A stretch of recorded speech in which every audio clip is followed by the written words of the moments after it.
Welcome to our channel. నేను మీ Prashanth. CM Revanth Reddy గారి గురించి వైసీపీ నేతలు ఎందుకు మాట్లాడాల్సి వచ్చింది, అసలు ఏం మాట్లాడారు, సో దీని గురించి మాట్లాడేందుకు అయితే ప్రస్తుతం మనతో పాటు సీనియర్ జర్నలిస్ట్ జగదేవ్ గారు అయితే ఉన్నారు. నమస్తే అండి. నమస్తే. సో ఏంటి తెలంగాణ సీఎం రేవంత్ రెడ్డి గారి గురించి సో ఏపీ వైసీపీ నేతలు ఏవో మాట్లాడారని చెప్పేసి చాలా విమర్శలు అయితే వస్తున్నాయి. ఇంతకీ ఏం మాట్లాడారు, ఎవరు మాట్లాడారు, ఇది అసలు ఎందుకు మాట్లాడారు? వైసీపీ నేతలు ఒక టిపికల్ స్టాండ్ తీసుకున్నారు. ఎట్లా అంటే ఈవెన్ బన్నీ గారి సినిమా కూడా ఎవరు మేము ఆపుతాము అడ్డుకుంటామని ఎవరు స్టేట్మెంట్ ఇవ్వకపోయినా, అంటే ఎప్పుడెప్పుడో నంద్యాల ఘటన తర్వాత కొంతమంది పవన్ కళ్యాణ్ ఫ్యాన్స్ ఇచ్చిన స్టేట్మెంట్ని తర్వాత ఎవరు మర్చిపోయారు, దాన్ని ఎవరు పట్టించుకోలేదు. సో మరలా ఇప్పుడు అంబటి రాంబాబు గారు కానీ శ్యామలా గారు, అధికార ప్రతినిధి శ్యామలా గారు కానీ ఇటువంటి వాళ్ళు దాన్ని ఎందుకు మీరు మరలా బన్నీ సినిమా అడ్డుకుంటే మాత్రం మేము ఒప్పుకోం, ఆయనేం అడిగాడా సపోర్ట్ ఇవ్వమని, లేదంటే వీళ్ళేమైనా అడ్డుకుంటామని చెప్పారా, లేదా ప్రభుత్వం ఏమైనా టికెట్లు పెంచమని అనందా? అదేం లేదే. ప్రభుత్వం ఏమైనా టికెట్లు పెంచమని కూడా అనలేదు కదా ఏపీ సర్కారు. సో వీళ్ళు ఊరికే బన్నీకి సపోర్ట్ చేస్తున్నట్టుగానే బన్నీ ఇమేజ్ని డ్యామేజ్ చేస్తున్నారా అనే సందేహం అయితే వస్తుంది. అది ఒకటి జరిగింది. ఇప్పుడు లేటెస్ట్గా రేవంత్ రెడ్డి గారిని కూడా బన్నీ అరెస్టు విషయంలో కానీ బన్నీ గారికి వచ్చే ఎంక్వైరీ విషయంలో కానీ ప్రభుత్వం కక్ష కట్టింది, ప్రభుత్వం ఇండస్ట్రీని ఇబ్బంది పెడుతుంది అనే విధంగా కొంతమంది ట్రోల్స్ చేస్తున్నారు. అయితే ఈ ట్రోల్స్ వెనక ఖచ్చితంగా బన్నీ ఫ్యాన్స్ కాదు వైసీపీ అభిమానులు ఉన్నారనేది కొంతమంది అభిప్రాయం. మేబీ అయితే అయ్యుండొచ్చు. ఎందుకంటే ఈవెన్ బన్నీ కూడా దయచేసి ఫ్యాన్స్ ఎవరు కూడా తొనికిసలాడద్దు, జాగ్రత్తగా ఉండండి, ఎవరి మీద కామెంట్స్ చేయొద్దని కూడా చెప్పాడు ఆయన. చెప్పినా కూడా చేస్తున్నారంటే ఎవరు చేస్తున్నట్టు? ఇక్కడ సర్కార్కి ఇబ్బంది కలిగించే ప్లాన్ ఎవరు చేస్తున్నారు? ఇక్కడ రేవంత్ రెడ్డి సర్కార్ రాగానే అక్కడ వైసీపీకి ఎందుకు ఇబ్బంది కలిగిందని అప్పట్లో ట్రోల్స్ అయ్యాయి. అంటే ఈ ఉమ్మడి ఆంధ్రప్రదేశ్లో, అంటే ఆంధ్ర కానీ తెలంగాణ రెండు తెలుగు రాష్ట్రాల్లో ఉండే కీలకమైన నేతలందరికీ సంబంధించి, కీలకమైన బిజినెస్ మ్యాన్లందరికీ సంబంధించి ఆస్తులు కానీ వ్యాపారాలు కానీ హైదరాబాద్ కేంద్రంగా చాలా ఉన్నాయనేది వాస్తవం, అది తెలిసిన విషయమే. సో అందుకు జగన్మోహన్ రెడ్డి గారు ఎవరికి తల వంచిన జగన్మోహన్ రెడ్డి గారు కూడా గత ప్రభుత్వంలో కేసీఆర్ గారు అంటే మాత్రం చాలా విధేయుడిగా ఉండేవారు అప్పుడు, అందువల్లే కొంచెం ఆలోచించాల్సిన విషయం ఇది అన్నట్టు కూడా చాలామంది చెప్పారు. సో అదే మరి ఎందుకు ఉన్నారంటే ఇక్కడ ఆయన చాలా పాస్తులు ఉన్నాయి, ఉమ్మడి ఆస్తులు ఉన్నాయి, ఆయనకి షర్మిలా గారికి చెందిన ఆస్తులు కూడా ఉన్నాయి. అందువల్లే జగన్మోహన్ రెడ్డి గారు కేసీఆర్ గారి విషయంలో ఎప్పుడు తప్పుగా మాట్లాడలేదు, తెలంగాణ ప్రభుత్వ విషయంలో కూడా ఎప్పుడు తలదోర్చుకున్నట్టు మాట్లాడలేదు అనడానికి కొన్ని సాక్ష్యాలు కూడా ఉన్నాయి. ఏంటంటే రీసెంట్గా ఒక ఛానల్కి ఇచ్చిన ఇంటర్వ్యూలో బ్రదర్ అనిల్ గారు కూడా ఇదే విషయం చెప్పారు. ఇట్లా హైదరాబాద్ వ్యవహారంలో జాగ్రత్తగా ఉండాలి, ఎందుకంటే మనం అన్నీ అక్కడే ఉన్నాయి కదా అన్నట్టుగా, కేసీఆర్ గారి ప్రభుత్వం ఉంది కాబట్టి అని ఆయన ఇంటర్వ్యూలో చెప్పారు. మేబీ అయితే అయ్యుండొచ్చు. సో ఇప్పుడు ఇవన్నీ మర్చిపోయారా వైసీపీ నేతలు? ఇప్పుడు అంబటి రాంబాబు గారు కానీ లేదా యాంకర్ శ్యామలా గారు కానీ ఈ విధంగా మాట్లాడటం వల్ల ఏంటి ఇంత ఇదిగా మాట్లాడుతున్నారు?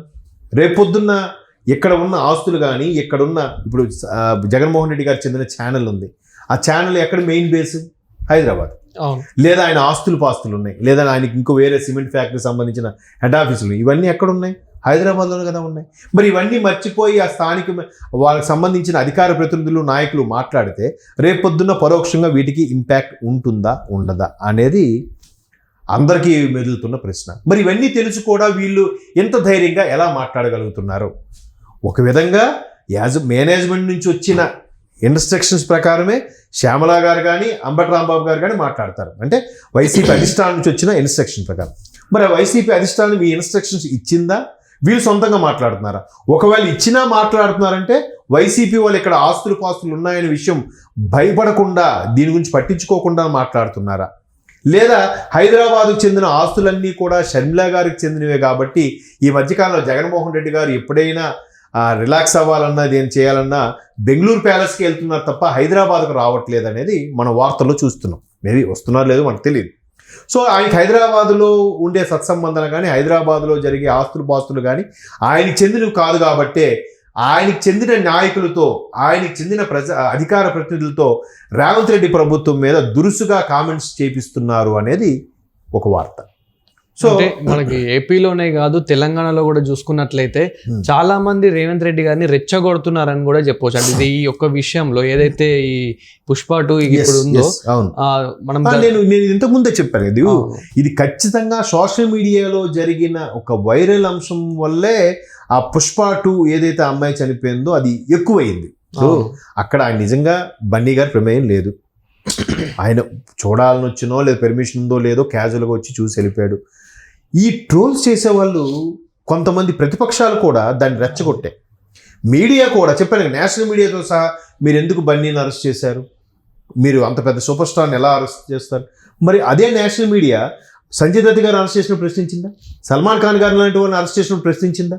లేదే. ఇప్పుడు మీడియాకి ఇది అవసరమా? ఇప్పుడు రేవంత్ రెడ్డి గారు మీరు ఎందుకు వచ్చారు ఢిల్లీకి, మీ రాష్ట్రానికి అవసరమైంది అడగడానికి వచ్చారా, లేదంటే మీరు ఇక్కడ కూటమి ఎన్డీఏ కూటమి ఉంది, మీది కాంగ్రెస్ ప్రభుత్వం కాబట్టి ఏ పని మీద వచ్చారు, ఏమి అనుకున్న పథకాలు సక్సెస్ అయ్యాయా, మీకు కేంద్ర మంత్రుల నుంచి గ్రీన్ సిగ్నల్ వచ్చిందా, ఇది కదా అడగాల్సింది. ఇది జస్ట్ అడిగి వదిలేయాల్సింది. దాన్ని పట్టుకొని మళ్ళీ సోషల్ మీడియా ఏం చేసింది, రేవంత్ రెడ్డి తన పని చట్టం తన పని తాను చేసుకుపోతుంది అన్నట్టుగా ఇచ్చారు. ఇది ఖచ్చితంగా ప్రభుత్వ కుట్రే. మొన్న ఒక ఆయన ఇట్లాగ ఒక ఛానల్కి ఇంటర్వ్యూకి వెళ్తే అక్కడ ఒక సినీ క్రిటిక్ వచ్చాడు. వచ్చి ఆయన ఇంకా ఇదంతా రేవంత్ రెడ్డి గారు కుట్ర, అక్కడ గురువు గారు అని చంద్రబాబు నాయుడు గారికి మాటిచ్చాడు, ఈయన పక్కన నుండి చూసినట్టు మాటిచ్చాడంట, ఇండస్ట్రీ అంతా అక్కడ తరలించాలని చూస్తున్నారంట. ఏం మాట్లాడతారండి, ఇది ఖచ్చితంగా రెచ్చగొట్టే తత్వమా కాదు. అదే ఒక సినిమా ఇండస్ట్రీని పొలిటికల్ గా తీసుకెళ్లే నిన్న లేదు మొన్న మన శ్రీనివాస్ గౌడ్ గారు మాజీ మంత్రి తెలంగాణ బీఆర్ఎస్ అతను తిరుపతి వెళ్ళాడు. ఆయన బయటకు వచ్చారు. బయటకు వచ్చిన తర్వాత రాజకీయాల గురించి మాట్లాడకూడదని క్లియర్గా చెప్పారు కూడా. మళ్ళీ మాట్లాడి ఇప్పుడు ఆయన మీద కేసేస్తే టీటీడీ వాళ్ళు క్లియర్గా చెప్పారు, రాజకీయ అంశాలు ఏం మాట్లాడకూడదని కూడా చెప్పారు కదా. ఆయన అక్కడ బయటకు వచ్చి ఏం మాట్లాడుతున్నారు, ఇంతకుముందు బాగుండేది ఇప్పుడు ఏం బాగుండట్లేదు, ఇంతకుముందు జగన్మోహన్ రెడ్డి గారు ఉన్నప్పుడు కూడా బాగుండేది, ఈయన ఒక మాజీ మంత్రి మాజీ ఎమ్మెల్యే, ఈయన కూడా ప్రోటోకాల్ ప్రకారం లోపలికి తీసుకెళ్ళేది, ఈయన సగం మర్యాదలు జరగలేదు కాబట్టి వెంటనే అట్లా మాట్లాడతారా? ఇది ఖచ్చితంగా ఆంధ్రాలో తెలంగాణ అంటే మరలా ఆంధ్ర తెలంగాణ అనే అంశం లేవనెత్తి విద్వేషాలు రెచ్చగొట్టేలాగే ఉంది. అది చాలా తప్పు కదా. ఏమంటే నాకు ఎందుకో కొద్దిగా అనీజీగా కంఫర్ట్గా అనిపించింది. మా తెలంగాణలో మీ ఆంధ్ర వాళ్ళు ఎక్కువ మంది బాగుపడ్డారు, మాకు తెలంగాణ వచ్చినా కూడా వాళ్ళే బిజినెస్ ఎక్కువ చేసుకున్నారు. కాబట్టి ఒకసారి శ్రీనివాస్ గౌడ్ గారి స్పీచ్ చూడండి. అది కరెక్ట్ కాదు కదండి. మీకేదో అనీజీగా అయిందో లేదో, మీకేదో అక్కడ కంఫర్ట్గా దర్శనం జరగలేదని మొత్తం తెలంగాణ ఆంధ్ర అభిప్రాయ భేదాలకి తెలంగాణ ఆంధ్ర ప్రజల మధ్య విద్వేషం రెచ్చగొట్టేలాగా ఉంది. కానీ అది అవసరం లేదు కదండి, అది అవసరం లేదు కదా. అలా మాట్లాడటము, ఇక్కడ ఇండస్ట్రీని బేస్గా చేసుకొని బన్నీకి కొంతమంది కావాలని సపోర్ట్ చేయడం, అంటే అక్కడ కాంగ్రెస్ ప్రభుత్వానికి వ్యతిరేకంగా మాట్లాడాలి కాబట్టి ఇక్కడ సపోర్ట్. అక్కడ దానికి బన్నీ సపోర్ట్ చేయమని అడగలేదు. బన్నీ వెళ్ళి బాబు నా గురించి మాట్లాడాను ఆయన అడిగాడు. ఆయనే అరే నేను వెళ్ళడం వల్ల నాకు తెలుసో తెలియక ఒక ప్రాణం పోయిందని చెప్పి కొంత గిల్టీగా ఫీల్ అవుతున్నాడు ఆయన. మనం చూసాం ప్రెస్ మీట్లో కూడా చాలా ఇబ్బందిగా మాట్లాడాడు ఆయన. సో ఎవరికి కూడా ఉంటుంది కదా పెయిన్, అరే నా వల్ల నాకు తెలియకుండానే నేను వెళ్ళడం వల్ల కదా ఇంత క్రౌడ్ వచ్చేసింది అని ఇప్పటికీ గిల్టీగా ఫీల్ అవుతున్న నేపథ్యంలో మరలా వీళ్ళు ఊరికే రెచ్చగొట్టి ప్రభుత్వం ఇలాగుంది. మళ్ళీ ఈ మధ్యన కొత్త టాక్ ఏంటంటే పుష్ప 2 సినిమాలో పుష్పరాజు ముఖ్యమంత్రిని మార్చాడు కాబట్టి ఇక్కడ రేవంత్ రెడ్డి కూడా మార్చేస్తారంట. ఏమిటండి అది సినిమా అండి, సినిమా రియల్ లైఫ్లో అయిపోతుందా? అంటే ఇవన్నీ కూడా లేనిపోని అపోహలు విద్వేషాలు రెచ్చగొట్టే తత్వమే తప్ప వాస్తవాలు ఏవి కావు. ఇవి అవి 2.5 గంటల సినిమా 3 గంటల సినిమా వేరు, నిజ జీవితం వేరు.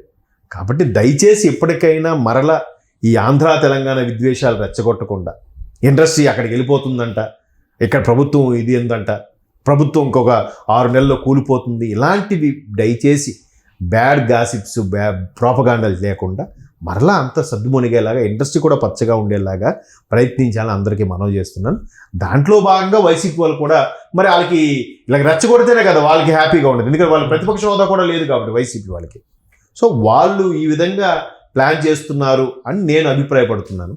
సో ఏం జరిగేదైతే కాదు ఇది. Thank you sir. మీరు చెప్పినట్టు ఈ 2 తెలుగు రాష్ట్రాలు ఇలానే కలిసిమెలిసి ఉండాలని మేము కూడా కోరుకుంటున్నాం. Thank you.